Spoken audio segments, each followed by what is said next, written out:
Hello' guys, আজি নতুন কেইটামান কুৱেশ্যন লৈ আহিছোঁ যিটো আহিব লগা 29 তাৰিখে গ্ৰেজুৱেট লেভেলৰ এক্সাম আছে।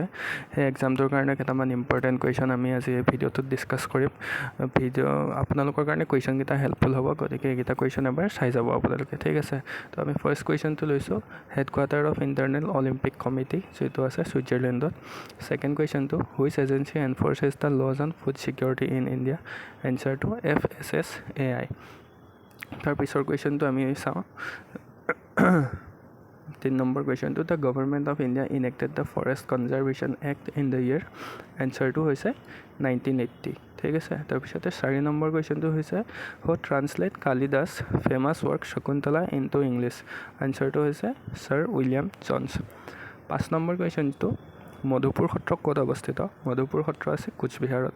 তো 6 নম্বৰ কুৱেশ্যনটো, বাণ থিয়েটাৰ ক'ত এষ্টাব্লিছড হৈছিলে? তো এইটো 1906 চনত এষ্টাব্লিছ হৈছিলে আৰু এই বাণ থিয়েটাৰখন প্ৰথম হৈছিলে তেজপুৰত, ঠিক আছে। Baan theatre the first modern Assamese theatre হ'ল ইন তেজপুৰ। চনটো হৈছে 1906 চনত, ঠিক আছে।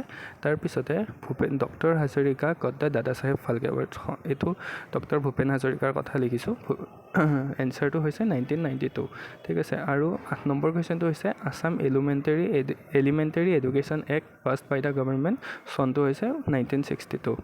তো আৰু ইয়াতে বুলবুল যুঁজ আমি সকলোৱে জানো অসমত হাজোত হয় ফেমাছ। আৰু একদম শেষৰটো কুৱেশ্যন, তো following land settlement system followed in Assam? কোনটো লেণ্ড ছেটেলমেণ্ট ছিষ্টেম আমাৰ অসমত ফ'ল' কৰা হয়? এনচাৰটো হৈছে ৰাইট ৱে যিটো ছিষ্টেম হয় সেইটো আমাৰ অসমত ফ'ল' কৰা হয়, ঠিক আছে। তো আজি আমি 10টা কুৱেশ্যন ডিছকাছ কৰিলোঁ। আমি এনেকৈ আৰু ডিছকাছ কৰি থাকিম 29 তাৰিখলৈকে। তাৰপিছত যিটো গ্ৰেড 4ৰ এক্সাম আছে, আমি তাৰ কাৰণেও কুৱেশ্যন আনচাৰ লৈ আহিম আপোনালোকৰ কাৰণে হেল্পফুল হ'ব কুৱেশ্যন আনচাৰবোৰ। আৰু কিছুমান শ্বৰ্ট ট্ৰিক লৈ আহিম যাৰ সহায়ত আপোনালোকে পটককৈ মনত ৰাখিব পাৰিব। তো ইমানেই আছিলে ভিডিঅ'টো। Thank U.